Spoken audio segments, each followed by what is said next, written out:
war zone out there. The film drama Detroit by Academy Award-winning filmmaker Kathryn Bigelow is based on the 1967 riots that tore apart the city of Detroit. These riots, this was an anger that was building and was on a collision course in 1967. Major American cities such as Detroit became the battleground for discontented African Americans facing unemployment and racial discrimination in housing and education.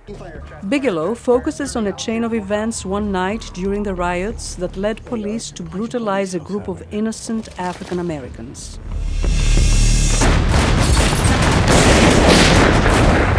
When I went in there, 3 kids had been killed.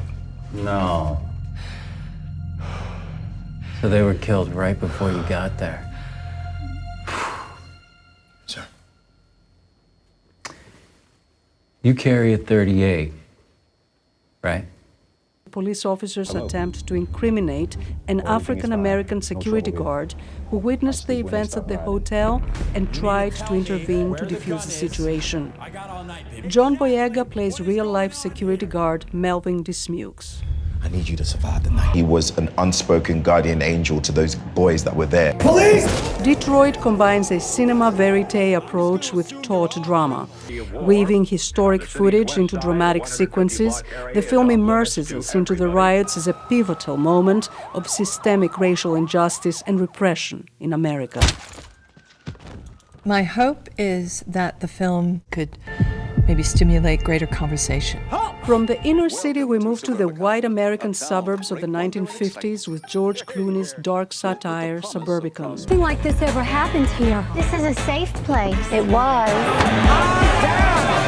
Like Bigelow, Clooney uses real-life racial tensions as a counterpoint to his murder mystery, which takes place in the all-white suburb of Levittown, Pennsylvania. I could kill you, too.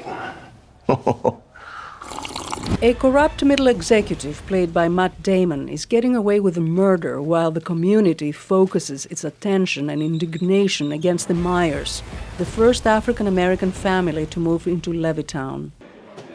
George Clooney says when they were making the film, President Donald Trump had not yet been elected, and the racial intolerance that surfaced in Charlottesville had not taken place. It was in the middle of the campaign, and it seemed like it was fun to talk about and remind people that these are not new subjects. Mr. Ramirez was told he was not under arrest, and yet he was refused use of the bathroom. That's a violation of civil rights. You can wait and address. In Roman J. Israel Esquire, filmmaker Dan Gilroy crafts a character drama that targets institutionalized racism through a corrupt judicial system. The story takes place in today's Los Angeles and revolves around Roman, a socially awkward lawyer. Finding in contempt. Played by Denzel Washington, Roman comes face-to-face with an overburdened justice system which disproportionately affects African Americans. Everybody looking at you crazy. Filmmaker Dan Gilroy says his story, like his character, is reminiscent of the political activism of the 1960s and 70s. The story spoke to me on a very contemporary level. There are things going on right now, legally, constitutionally, nationally and internationally, that the story just became a focus. Despite their different methodologies, all three films address racial tensions, but also the potential for racial reconciliation and tolerance. Penelope Poulou, VOA News, Washington.